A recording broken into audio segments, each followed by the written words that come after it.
മുമ്പത്തെ വീഡിയോകളിൽ നമ്മൾ പറഞ്ഞിരുന്നു എങ്ങനെയാണ് ഒരു റിലേഷൻഷിപ്പിൽ ഫ്രണ്ട്ഷിപ്പ് അതിനെ ആരോഗ്യപരവും സന്തുഷ്ടിപരവും ആക്കി തീർക്കുന്നതെന്ന്.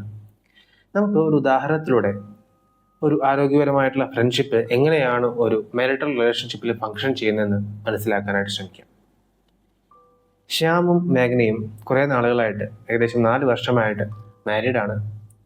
ശ്യാം വളരെ തിരക്കേറിയ ഒരു ബിസിനസ് ചെയ്യുന്ന ഒരാളാണ്. പലപ്പോഴും വ്യത്യസ്ത തിരക്കേറിയ ക്ലയൻറ്റുകളായിട്ട് അദ്ദേഹത്തിന് മീറ്റിംഗ് ഉണ്ടായിരിക്കും. അതിനുശേഷം ആ മീറ്റിംഗ് എങ്ങനെ പോയി എന്ന് മനസ്സിലാക്കാനായിട്ട് പലപ്പോഴും മേഘന വിളിച്ച് അന്വേഷിക്കും.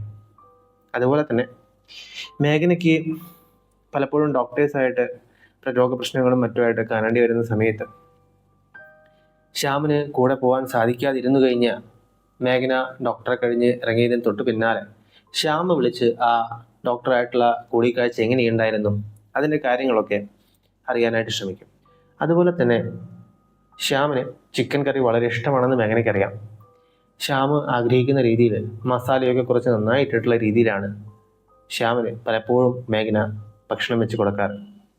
അതേപോലെ തന്നെ മേഘന വളരെ റിലീജിയസ് ആയിട്ടുള്ള പേഴ്സൺ ആയതുകൊണ്ട് അമ്പലത്തിൽ മറ്റും പോകാൻ താല്പര്യമില്ലാതിരുന്നിട്ടും, അതായത് ഒരു റിലീജിയസ് അല്ലാത്ത ആൾ ആയിരുന്നിട്ടും പുള്ളിക്കാരിയെ, അതായത് മേഘനയെ പലപ്പോഴും അമ്പലത്തിൽ കൊണ്ടുപോകാനും കൂടെ നിൽക്കാനും ശ്രമിക്കും.